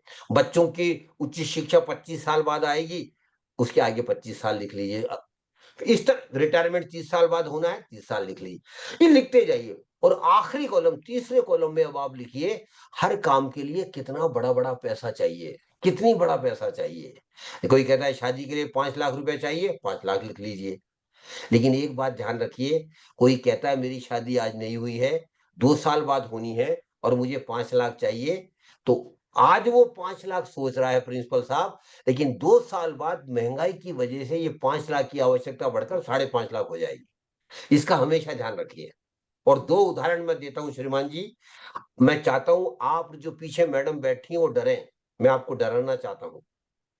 और मेरा उद्देश्य डराना नहीं है, मेरा उद्देश्य आपको आपको सजग करना है, जानकार बनाना है। अच्छा बताइए, किसी बड़े इंस्टीट्यूट से आज एमबीए करना हो, आज की डेट में, तो कितना पैसा लगेगा? 2 साल का रेगुलर कोर्स अगर है बड़े इंस्टीट्यूट से, कितना पैसा? 20 लाख रुपए करीब करीब लग जाएगा प्रिंसिपल, इतना तो लग जाएगा ना, 20 लाख रुपया। लेकिन कभी आपने श्रीमान सोचा नहीं होगा, आज 20 लाख रुपया लग रहा है, लेकिन जो युवा आदमी है 30 साल की उम्र है, जिसके बच्चे आज 1-2 साल के हैं, जब उसके बच्चे 25 साल बाद एमबीए करने जाएंगे या बड़ी डिग्री लेने जाएंगे, जो एमबीए की डिग्री, बहुत गहरी बात हम आपको कह रहा हूं, समझिए इस चीज को, जो एमबीए की डिग्री आज 20 लाख रुपए में मिल रही है, 25 साल बाद मैडम आप भी सुन लीजिए, वो ही एमबीए की डिग्री 2 करोड़ रुपए में मिलेगी महंगाई की वजह से। मैंने केवल 6% महंगाई जोड़ी है, जो सामान्य बात है। 2 करोड़ रुपया एक बच्चे की पढ़ाई के लिए चाहिए 25 साल बाद, अगर जो आज युवा है उनके लिए। और अगर प्रिंसिपल साहब 2 बच्चे भी हैं तो करीब करीब 4 करोड़ रुपया बच्चों की केवल पढ़ाई के लिए चाहिए, देश में शिक्षा के लिए। और अगर मैडम की इच्छा है कि मेरे बच्चे बाहर विदेश में पढ़ने जाएं, तो ये 4 करोड़ नहीं, ये 5 से 6 करोड़ हो जाएंगे। तो केवल बच्चों की पढ़ाई के लिए 5-6 करोड़। फिर एक और बात मैं आपको जोड़ दूं आखिरी में, एक और बात आपको दोबारा डराना चाहता हूं मैं। मान लीजिए आपकी उम्र 30 साल है और आप कहते हैं मेरा घर खर्च में, सामान्य मध्यम वर्ग की बात कर रहा हूं, मेरा घर खर्च में 30,000 रुपए में चला लेता हूं। सर 30 साल बाद जब आप रिटायर होंगे, अगर आप आज 30 साल के हैं, 30 साल बाद जब आप रिटायर होंगे, इसी स्तर पर जीने के लिए आपको हर महीना 2 लाख रुपया महीना चाहिए। आज जो 30,000 रुपए में काम चल रहा है मैडम, 30 साल बाद वही, उसी जीने के लिए, वही हाई फाई नहीं, उसी स्तर पर जीने के लिए आपको 2 लाख रुपया हर महीना चाहिए। और सर एक बात और परेशानी हो जाएगी, 30 साल बाद आप रिटायर हो जाएंगे, जिस दिन आप रिटायर होंगे, कॉलेज में बड़ी धूमधाम से आपकी पार्टी होगी, आपकी फेयरवेल पार्टी होगी, आपके सामने सब झूठे सच्चे आपकी तारीफ करेंगे, फिर आपको घर छोड़ आएंगे। कॉलेज अलग, आप अलग। जो हर महीना आपको सैलरी आनी थी वो सैलरी आना बंद हो जाएगी। तो 2 लाख रुपए महीना कहां से आएगा? अगर पेंशन नहीं है तो उसका एक ही रास्ता है और कोई रास्ता नहीं है। अपने रिटायरमेंट के लिए आज से ही पैसा जोड़ना चालू कीजिए। अलग से पैसा जोड़िए। मैं बहुत बहुत सच्ची बात आपको कह रहा हूं। ना बच्चे आपका ध्यान रखेंगे अगर पैसा नहीं होगा तो, अगर पैसा होगा तो सब ध्यान रखेंगे। और ध्यान रखे ना रखे, आपको आवश्यकताएं तो जीना तो है। 2 लाख रुपया 60वें साल के रिटायरमेंट के पहले साल में आपको चाहिए, 61 साल की जब आप होंगे। मतलब 2 लाख का मतलब करीब करीब 25 लाख रुपया पहले साल में। 24-25 लाख रुपया पहले साल में चाहिए। और प्रिंसिपल साहब, जब ये 70 साल के हो जाएंगे, महंगाई की वजह से ये 2 लाख बढ़कर 2.5 लाख रुपया हर महीना चाहिए। और जब ये 80 साल के हो जाएंगे, 2.5 लाख बढ़कर वो 3 लाख हो जाएगा। कहां से पैसा आएगा? उसका एक ही रास्ता है, अपने रिटायरमेंट के लिए बहुत पैसा जोड़िए। और कितना पैसा होना चाहिए रिटायरमेंट के लिए? अगर पेंशन नहीं है तो एक थंब रूल ये कहता है, आप हमेशा ध्यान रखना, जितना आपके रिटायरमेंट के पहले साल में पैसा चाहिए, और अभी हमने करीब करीब 25 लाख रुपए जोड़ा है श्रीमान जी, उसका 20 गुना पैसा, 20 टाइम्स पैसा केवल आपकी रिटायरमेंट के लिए चाहिए। केवल रिटायरमेंट की जिंदगी जीने के लिए। कितना हो गया? 25 लाख को 20 से गुना किया तो 5 करोड़। 5 करोड़। तो 5 करोड़ रिटायरमेंट के लिए चाहिए, 5 करोड़ बच्चे की पढ़ाई के लिए चाहिए, बाकी घर बनाना, ये करना, वो करना।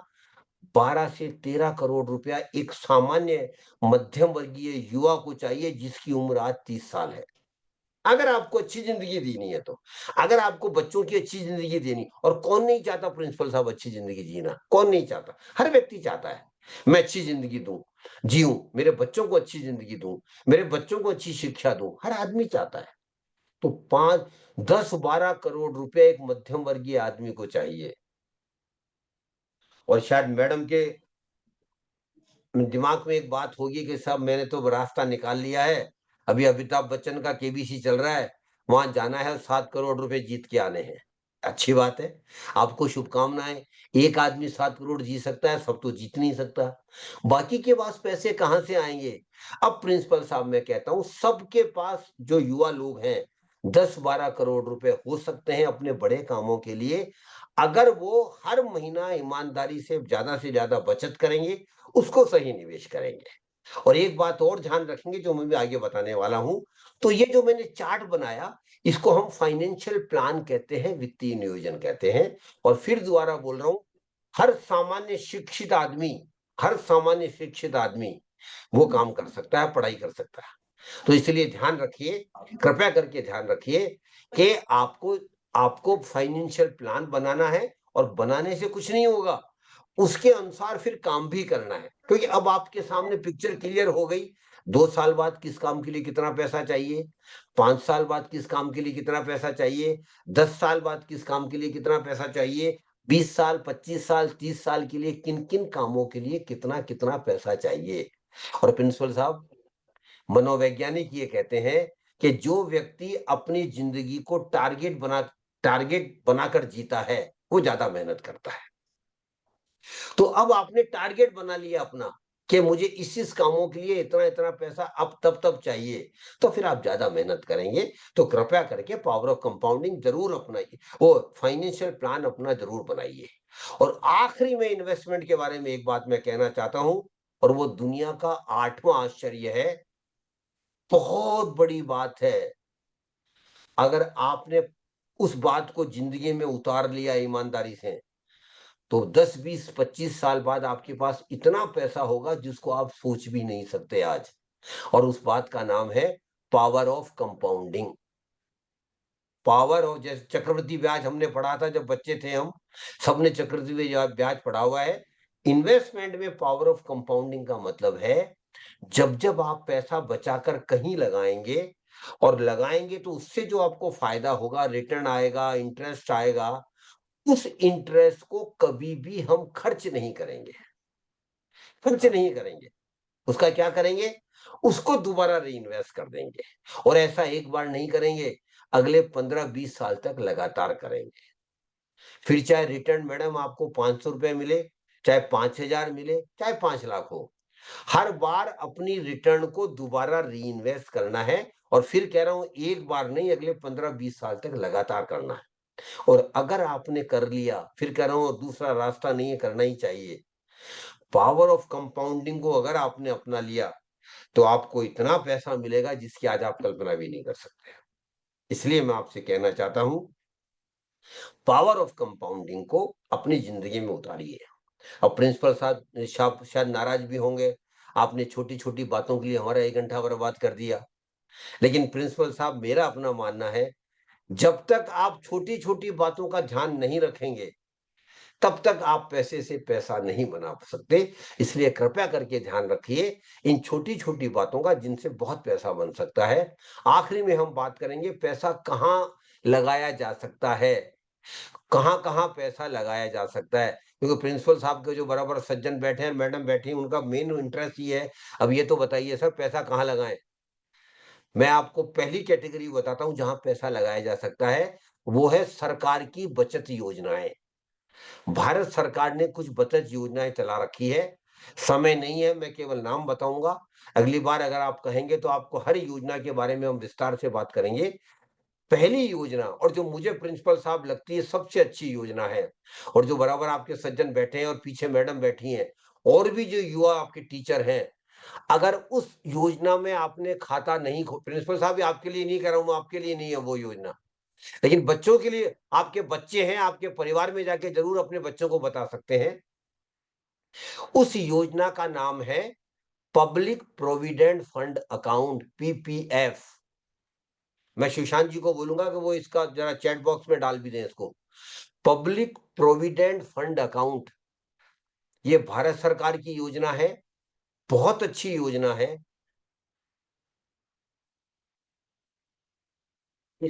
इसमें इसका खाता आप बैंक में खोल सकते हैं, इसका खाता आप पोस्ट ऑफिस में खोल सकते हैं, और अगर आप नेट बैंकिंग करते हैं, अगर आप नेट बैंकिंग करते हैं, तो इसका खाता ऑनलाइन भी,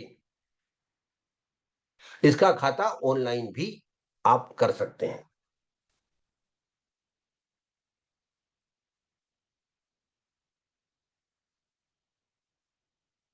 इसका खाता ऑनलाइन भी खोल सकते हैं। तो पब्लिक प्रोविडेंट फंड में प्रिंसिपल साहब, मेरा अपना मानना है, अगर आपने नहीं खोला तो आपने गलती की 15-20 साल पहले, लेकिन अब वो उसका कोई रास्ता नहीं है। लेकिन जो युवा आपके टीचर बैठे हैं, पब्लिक प्रोविडेंट फंड अकाउंट बहुत अच्छी योजना है, बहुत। और मेरा अपना मानना है, हर मध्यम वर्गीय नौकरी पेशा की पीपीएफ अकाउंट में अपना अकाउंट होना चाहिए। और ना सिर्फ आपका होना चाहिए श्रीमान जी, आप आपकी पत्नी का भी खोल सकते हैं, अपने बच्चों का भी खोल सकते हैं। ये 15 साल की योजना है। हर साल इसमें 1.5 लाख रुपए ज्यादा से ज्यादा डाल सकते हैं। कम से कम 1,000 रुपए डालना पड़ेगा, लेकिन उसका कोई फायदा नहीं है। अगर इस स्कीम का आपको पूरा फायदा लेना है, तो 1.5 लाख रुपया हर साल डालना चाहिए। लेकिन इस योजना में एक और 2 खासियत है इसमें। 15 साल बाद भी ये योजना बंद मत करना। 5-5 साल के लिए ये योजना बढ़ाई जा सकती है, केवल 5 साल के लिए। लेकिन बढ़ाने के लिए आपको बैंक में जाना पड़ेगा, वहां लिख के देना पड़ेगा कि मैं ये योजना 5 साल के लिए बढ़ाना चाहता हूं। और कितनी बार भी आप बढ़ा सकते हैं। तो मैं एक उदाहरण देकर बात खत्म करता हूं पीपीएफ की। मान लीजिए किसी 30 साल के व्यक्ति ने पीपीएफ अकाउंट खोला बैंक में, हर साल वो 1.5 लाख रुपया डाल रहा है। और एक बात और ध्यान रखना, 1.5 लाख रुपया एक साथ डालने का प्रयास करना।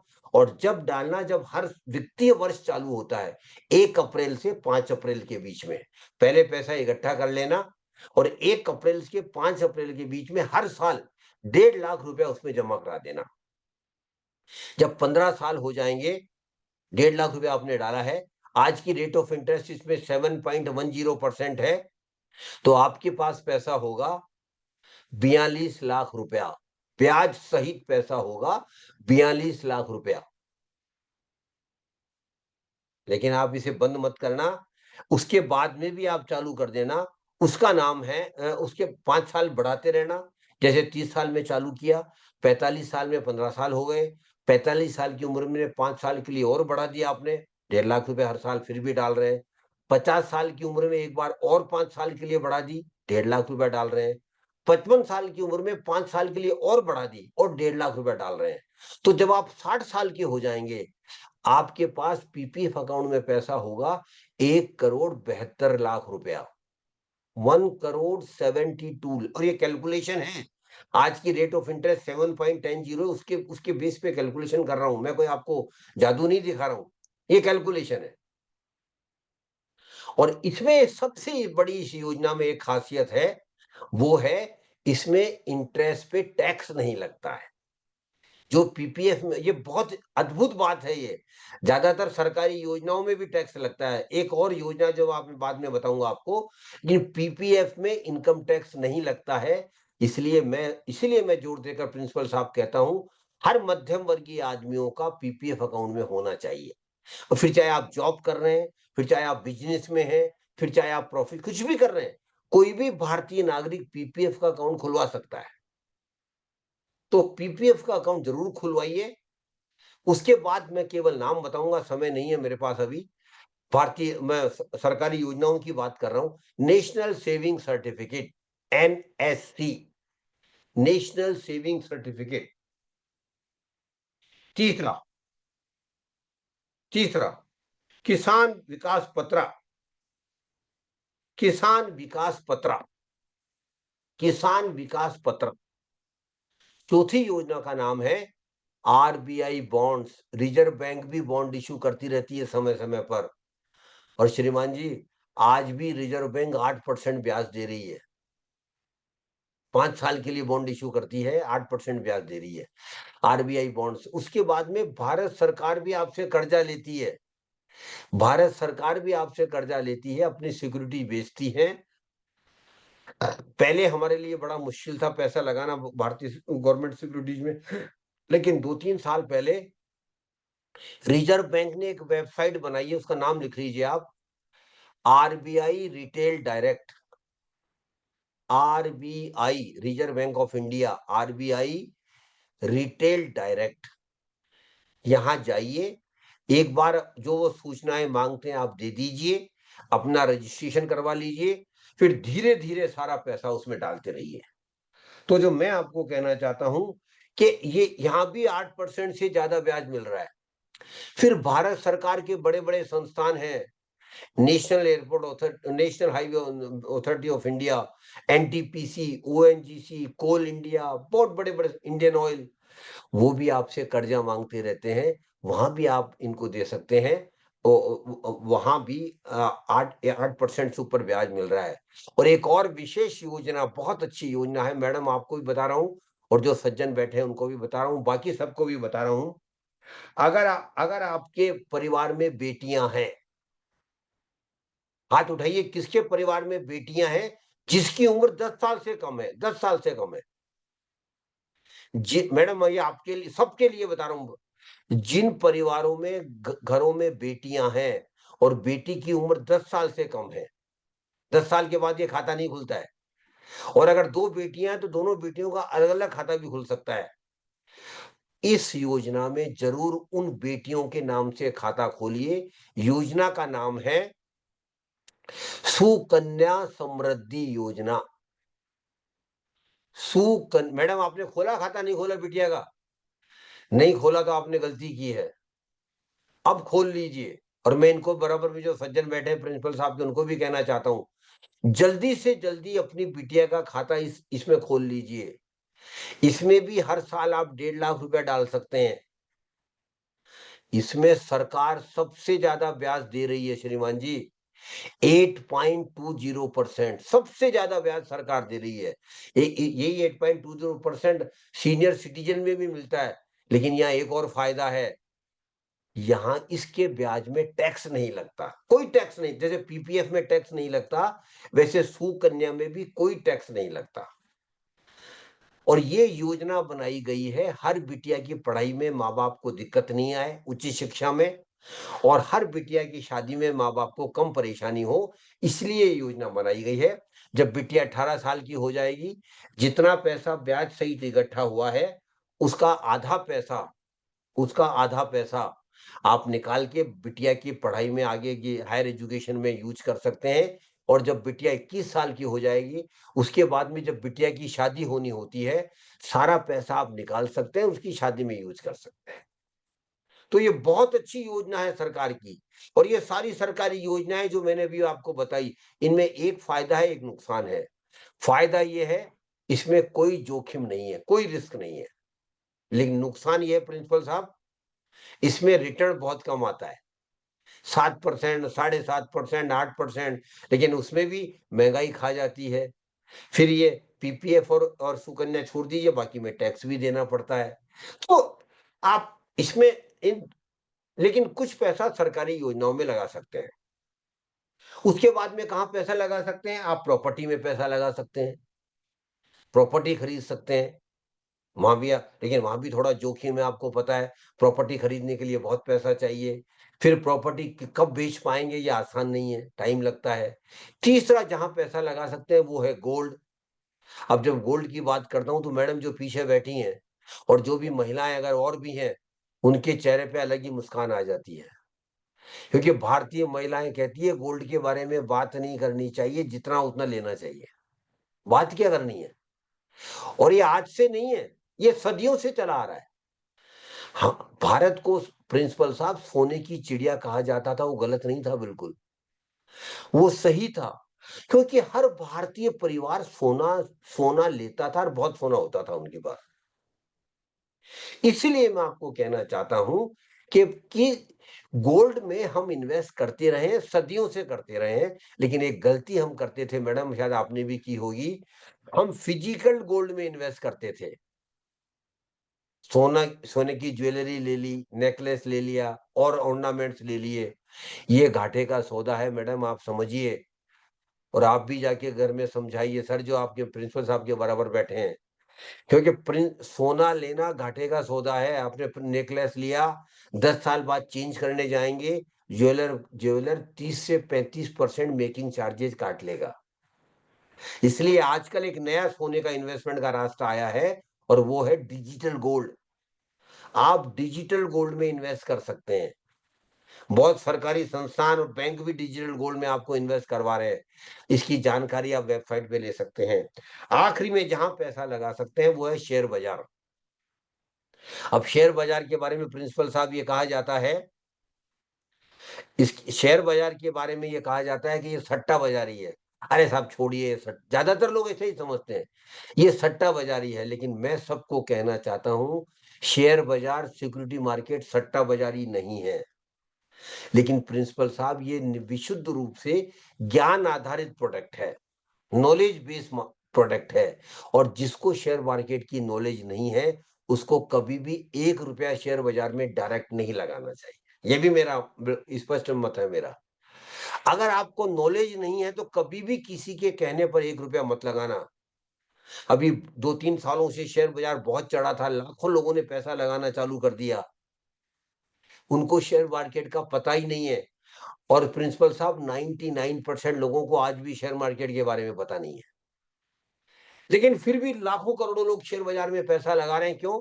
मेरा भाई लगा रहा है, मेरी बहन लगा रही है, मेरा दोस्त लगा रहा है, मेरा जानकार लगा रहा है, मैं भी लगा रहा हूं। अरे ये क्या पागलपन है? आपको कुछ समझ ही नहीं, फिर भी आप किसी और लगा रहे इसलिए आप लगा रहे नहीं। अगर आपको शेयर बाजार में डायरेक्ट पैसा लगाना है तो पहली शर्त यह है, शेयर बाजार के बारे में जानकारी लीजिए, जानकार बनिए। और ये आसान काम नहीं है, इसमें कई महीने कई साल भी लग जाते हैं, लेकिन किया जा सकता है। लेकिन अगर आप शेयर बाजार में पैसा लगाना चाहते हैं और आपको नॉलेज नहीं है, तो एक रास्ता है, और उस रास्ते का नाम है प्रिंसिपल साहब म्यूचुअल फंड। और आजकल ज्यादातर युवा लोग म्यूचुअल फंड के बारे में जानना जरूर चाहते हैं कि म्यूचुअल फंड क्या है। बहुत मैं अगले अगला अगला अगर प्रिंसिपल साहब चाहेंगे तो अगली बार हम केवल म्यूचुअल फंड के बारे में 2 घंटा बात करेंगे। अब ये समय नहीं है। केवल बहुत संक्षिप्त में बताना चाहता हूं कि म्यूचुअल फंड कुछ भी नहीं है। आप अपना पैसा किसी को दे रहे हैं, जिनको दे रहे हैं वो मार्केट के एक्सपर्ट हैं, उनको आपको आपसे ज्यादा मार्केट का ज्ञान है, उनको आपके मार्केट से ज्यादा अनुभव है, और उनको केवल इसलिए दे रहे हैं कि अपनी उनके अनुभव के अनुसार, अपने ज्ञान के अनुसार पैसा लगाएं और आपके लिए ज्यादा से ज्यादा पैसा कमाकर आपको वापस करें। यही यही है। इसलिए mutual fund is an indirect way of investing. इसे अपरोक्ष निवेश कहा जाता है। आप डायरेक्ट इन्वेस्ट नहीं कर रहे हैं, अपना पैसा किसी को दे रहे हैं, फिर वो अपनी ज्ञान के अनुसार और अपने अनुभव के अनुसार आपका पैसा लगा रहे हैं। म्यूचुअल फंड में हजारों स्कीमें हैं और कई सैकड़ों स्कीमें हैं। किस स्कीम, कौन सी स्कीम आपके लिए अच्छी है, ये सबसे इंपॉर्टेंट है। और उसके लिए मैं आपको 3 वेबसाइट के नाम बता रहा हूं, आप सब नोट कर लीजिए। म्यूचुअल फंड के बारे में अगर आपको जानकारी लेनी हो तो 3 वेबसाइट का नाम आप नोट कर लीजिए। पहली वेबसाइट का नाम है म्यूचुअल फंड सही है। शेयर आपने टीवी में ऐड भी देखा होगा, इस नाम से ऐड भी आते हैं। उसी नाम से एमफी ने एक वेबसाइट बनाई है, म्यूचुअल फंड सही है। दूसरा उस वेबसाइट का नाम है, दूसरी वेबसाइट का नाम है, इसमें सारी जानकारी है म्यूचुअल। बहुत अच्छा संजय जी, थैंक यू। इसमें म्यूचुअल फंड के बारे में सारी जानकारी है। म्यूचुअल फंड क्या है, कैसे काम करता है, कैसे पैसा लगाया जाता है, कैसे पैसा बाद में निकाल सकते हैं, कौन कौन सी स्कीम है, कौन सी स्कीम किसके लिए ठीक है।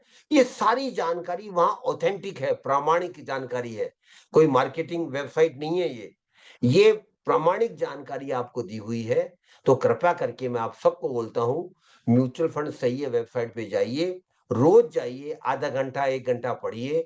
सारी भाषाओं में जानकारी उपलब्ध है और 1 महीना 2 महीना पहले पढ़ाई कीजिए, समझिए। धीरे धीरे आपको सब समझ में आ जाएगा और फिर समझ में आने के बाद आप इन्वेस्ट करने की सोच सकते हैं। आपका निर्णय है, मेरा कोई आग्रह नहीं है। म्यूचुअल फंड में पैसा लगाने का सबसे अच्छा तरीका है और ज्यादातर करोड़ों नौकरी पेशा लोग उसी तरीके से पैसा लगा रहे हैं, उसका नाम है SIP, SIP, systematic investment plan. और SIP कुछ भी नहीं है, जैसे आप बैंक में रिकरिंग अकाउंट खोलते हैं, हर महीना कुछ पैसा वहां जमा करा रहे हैं, वैसे ही SIP है। हर महीना कुछ पैसा आप जमा करा रहे हैं, धीरे धीरे धीरे धीरे पैसा बढ़कर बहुत बड़ा पैसा हो जाता है। लेकिन वो 15-20 साल कम से कम चाहिए। फिर मैं आपको कहता हूं, शेयर बाजार में पैसा बनता है, अच्छा पैसा बनता है, लेकिन समय के साथ बनता है, धैर्य के साथ बनता है। जो आदमी जल्दी पैसा बनाना चाहते हैं, लालच में आ जाते हैं, गलत जगह पैसा लगाते हैं, उनका पैसा डूब जाता है। और प्रिंसिपल साहब, आपको पता होगा, हमारे देश में लाखों लाखों लोग पोंजी स्कीम में, चिट फंड में, कमेटियों में पैसा लगाकर डूब गए हैं, क्योंकि उन्होंने लालच में आकर गलत जगह पैसा लगाया। आपने सहारा का नाम सुना होगा, PACL का नाम सुना होगा, और कई नाम, बड़े बड़े नाम है, जो लोगों के करोड़ों रुपए लूट कर गायब हो गए। इसलिए मैं एक बात हमेशा आपको कहता हूं, और प्रिंसिपल साहब आपसे भी आग्रह करता हूं, आपका और मेरा सबका सामाजिक दायित्व है, आप ज्यादा से ज्यादा लोगों तक ये बात पहुंचाइए, और विशेषतर उन लोगों के पास जिनको ज्ञान नहीं है, जैसे दूध वाला है, सब्जी वाला है, आपका पियोन है, आपका छोटी परचूनी वाला है, छोटे छोटे लोग हैं, वही ज्यादा लगाते हैं वहां, वो लालच में आ जाते हैं। उनको समझाइए, लालच में आकर कभी भी गलत जगह पैसा मत लगाना। अगर उनको कोई ज्ञान नहीं है, कोई बात नहीं है, अपना पैसा बैंक में रखना, अपना पैसा पोस्ट ऑफिस में रखना, कम से कम उनका पैसा नहीं डूबेगा। फायदा कम होगा, लेकिन उनको पैसा नहीं डूबेगा। तो ये बात जरूर आपका और मेरा सबका सामाजिक दायित्व है, आप सब लोगों तक ये बात पहुंचाइए। तो SIP बहुत अच्छा रास्ता है, छोटा छोटा पैसा आगे जाकर बड़ा बन जाता है, बहुत बन जाता है। तो कृपया करके म्यूचुअल फंड की दूसरी वेबसाइट का नाम है mutual fund central, MF central. तीसरी वेबसाइट का नाम है MF यूटिलिटी, MF यूटिलिटी। चौथी एक और ऐप है, सेबी का ऐप है, बहुत अच्छा है। बिल्कुल डूबा होगा सुशांत जी, लाखों करोड़ों लोग बर्बाद हो गए हैं। और केवल क्यों बर्बाद हुए? लालच में आ गए थे। सारा मुझे 18% ब्याज देगा, सारा मेरा 4 साल में पैसा डबल कर देगा। कोई नहीं कर सकता इस दुनिया में, वो सब फर्जी लोग हैं, फ्रॉड हैं। समझिए इस चीज को। और मैं सबको समझाना चाहता हूँ, सबको हमेशा कहता हूँ, जल्दबाजी में पैसा नहीं बनता, जल्दी पैसा नहीं बनता, बनता है, समय लगता है। तो एक सेबी का ऐड है, उसका नाम है सारथी, SAARTHI, सारथी। ये सेबी ने बहुत अच्छा ऐप बनाया है, इसमें जाइए, इसको डाउनलोड कीजिए। इसमें बहुत जानकारी है और सारी जानकारी प्रामाणिक है। तो समय दीजिए, आपका पैसा है, अगर पैसे से पैसा बनेगा तो आपको फायदा होगा। तो पहले जानकारी लीजिए। और आप हम तो बड़े भाग्यशाली है प्रिंसिपल साहब, आजकल हर जानकारी उपलब्ध है मोबाइल पे, आजकल हर जानकारी वेबसाइट पे उपलब्ध है, तो जानकारी लेके ही इन्वेस्ट कीजिए। आखिरी में केवल मैं 2 बातें कहना चाहता हूं। समृद्धि आपका अधिकार है, हर व्यक्ति का अधिकार है प्रिंसिपल साहब कि वो समृद्ध बने। मेरी समृद्धि की डेफिनेशन, परिभाषा मुकेश अंबानी बनना नहीं है। मेरी परिभाषा बड़ी साधारण है, मेरी आवश्यकताओं के लिए मेरे पास पैसा होना चाहिए, ये मेरी समृद्धि है। मेरी अच्छी जिंदगी जीने के लिए मेरे पास, मेरी का मतलब मैं सबके लिए बोल रहा हूं, ये मेरी अच्छी जिंदगी जीने के लिए मेरे पास पैसा होना चाहिए, ये मेरा अधिकार है। मेरे परिवार को अच्छी जिंदगी देने के लिए मेरे पास पैसा होना चाहिए, ये मेरा अधिकार है।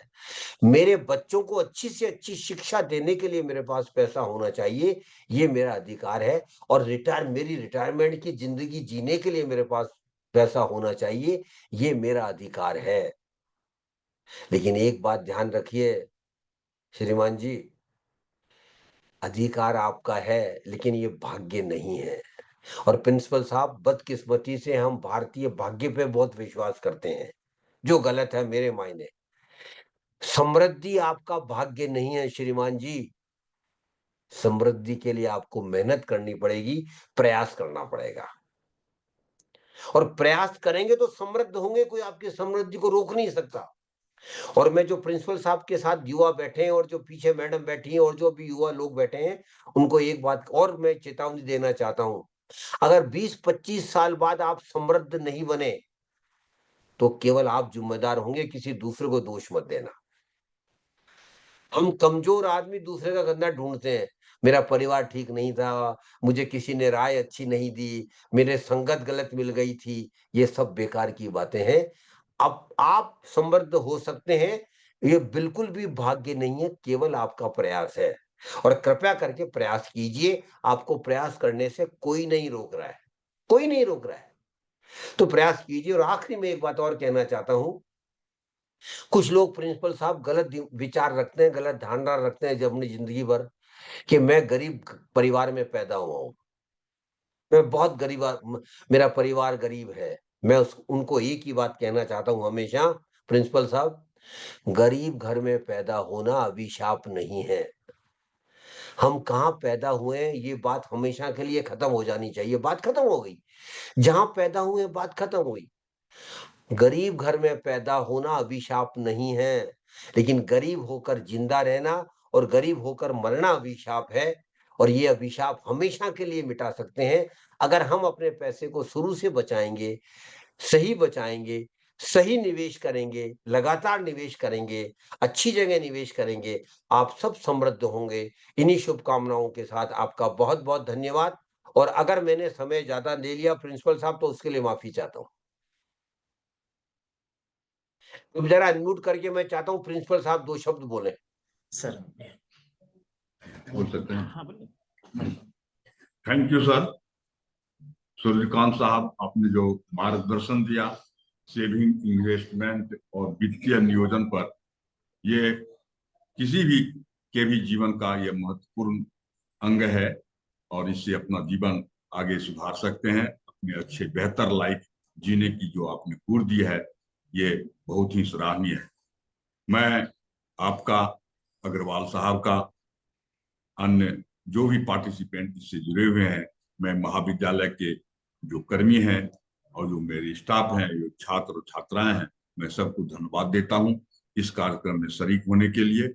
और आपने जो मार्गदर्शन दिया है, हम लोग कोशिश करेंगे कि आपके बताए हुए मार्गदर्शन पर उसको अपने जीवन में उतारें और अधिक से अधिक सेविंग करें, इन्वेस्टमेंट भी उस अनुरूप करें और अपने जीवन में वित्तीय नियोजन बनाकर के कार्य प्रणाली का एक प्लानिंग बनावे।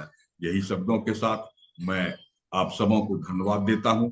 महाविद्यालय में तो परीक्षाएं चल रही है। अभी 400 बच्चे सेकेंड सिटिंग परीक्षा दे रहे हैं और फिर देंगे। तो इस व्यस्तम समय में मौसम खराब होने के बावजूद भी हमारे कर्मी हमको सहयोग किए। मैं सबों के लिए आभार प्रकट करता हूं और अग्रवाल साहब और आपको भी मैं धन्यवाद व्यक्त करता हूं। मैं भी सबका मेरी तरफ से बहुत बहुत धन्यवाद। प्रिंसिपल साहब, एक बात जो आपकी बात को ही मैं आगे बढ़ाता हूँ, प्रयास करने से ही सफलता मिलती है। ये हमेशा आदमी सोचते रहिए कि हम क्यों नहीं प्रयास करें। आप प्रयास करेंगे, सफल होंगे, सब सफल होंगे। इन्हीं शुभकामनाओं के साथ आपका बहुत बहुत धन्यवाद। डॉक्टर संजय अग्रवाल का बहुत बहुत धन्यवाद कि उनके प्रयासों से कार्यक्रम हो पाया है। भविष्य में प्रिंसिपल साहब हम जुड़ते रहेंगे, ऐसे कार्यक्रम हम करते रहेंगे। इन्हीं कामना के साथ और आश्वासन के साथ मैं आप सबसे विदा लेता हूं। आपका बहुत बहुत धन्यवाद। नमस्कार। मैं भी सर, मेरी ओर से प्रधानाचार्य महोदय का, यूनिवर्सिटी के सभी अधिकारियों का, विभास कुमार जी बड़े चिंतित थे कैसे संख्या जुटेगी, क्या होगा। लेकिन देखिए, सब आप मेहनत करते तो सब चीजें सफल हो जाती हैं। और मैं सूर्यकांत सर का विशेष रूप से धन्यवाद दूंगा कि आपने जो बीड़ा उठा रखा है उसमें हम आपके मिशन में सहभागी हैं। आपका बहुत बहुत धन्यवाद कि आप हमारे बीच में उपस्थित हुए। धन्यवाद सभी प्रतिभागियों का, बहुत बहुत धन्यवाद। और 26 जनवरी की हम उनको बधाई देते हैं। ये 26 जनवरी अच्छे से मनाएं और इस राष्ट्रीय पर्व में और राष्ट्रीय जागरण में अपना सहयोग करें। बहुत बहुत धन्यवाद। धन्यवाद सबको। नमस्कार। नमस्कार।